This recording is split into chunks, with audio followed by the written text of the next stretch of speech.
தூத்துக்குடி மாவட்டம் ஏரல் பஜாரில் உள்ள மளிகை கடைகள், பழக்கடைகள் உட்பட அனைத்தும் வெள்ளத்தில் மூழ்கியதால் சிறு வியாபாரிகள் வாழ்வாதாரத்தை இழந்து தவித்து வருகின்றனர். ஒட்டுமொத்தமாக சிதைந்து போய் காட்சியளிக்கும் ஏரல் பஜாரில் இருந்து நமது சிறப்பு செய்தியாளர் குருசாமி அளித்த தகவல்களை பார்க்கலாம்.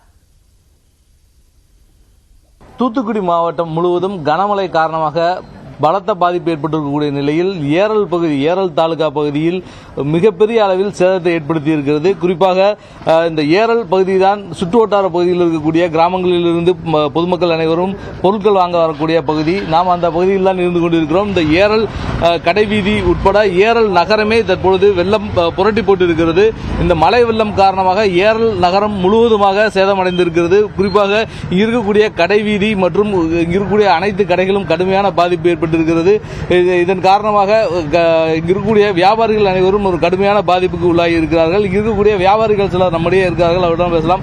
நான் சொல்லுங்க, இந்த எந்த மாதிரியான பாதிப்பு ஏற்பட்டிருக்கு? எங்களுக்கு இந்த மாதிரி பாதிப்பு இதுவரைக்கும் வந்ததில்லை. இது ஒரு பெரிய பாதிப்பு.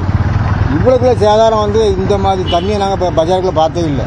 எல்லாமே பழக்கனாலும் சரி, பேக்கரினாலும் சரி, எல்லா பொருளுமே வேஸ்ட்டு தான். மளிகை கடை பாருங்க, அரிசி மூடை அவ்வளோத்தையும் தூக்கி வெளியே தான் போடுறாங்க. அதனால எங்கள் பொருள் எதையுமே எல்லாமே டோட்டலாக அவுட்டு. இது புதுசாக தான் வரணும். எவ்வளவு இழப்பு வந்திருக்குங்க? இழப்பு 5 லட்சம் ரூபாய்க்கு மேலே இருக்கு. இப்போ பார்த்தீங்கன்னா ஏரல் பஜாரே தண்ணியில் தான் முங்கிச்சு. இது அதாவது முன்னறிவிப்பு எதுவுமே இல்லாதனால தான் இவ்வளோ பிரச்சனைகள். ஃப்ரிட்ஜே மலத்தி போட்டிருக்கு, ஃப்ரீசர், பெரிய ஃப்ரீசர், கடைக்குள்ளே இவ்வளோத்துக்கு தண்ணி வந்திருக்கு. ஒரு பொருள் எல்லா பொருளும் அழிவு போச்சு. பழங்களும் அவ்வளோ எல்லாம் சேதாரம் தான். ஏதாவது புதுசாக ஏதாவது நிதி கவர்மெண்ட் அடுத்து என்ன பண்ணணுமே தெரியும். சிறிய பெட்டி கடைகள் முதல் பெரிய நகை கடைகள் வரை அனைத்து கடைகளுமே இந்த வெள்ளத்தினுடைய கோரப்பிடியில் சிக்கி சேதமடைந்திருக்கின்றன.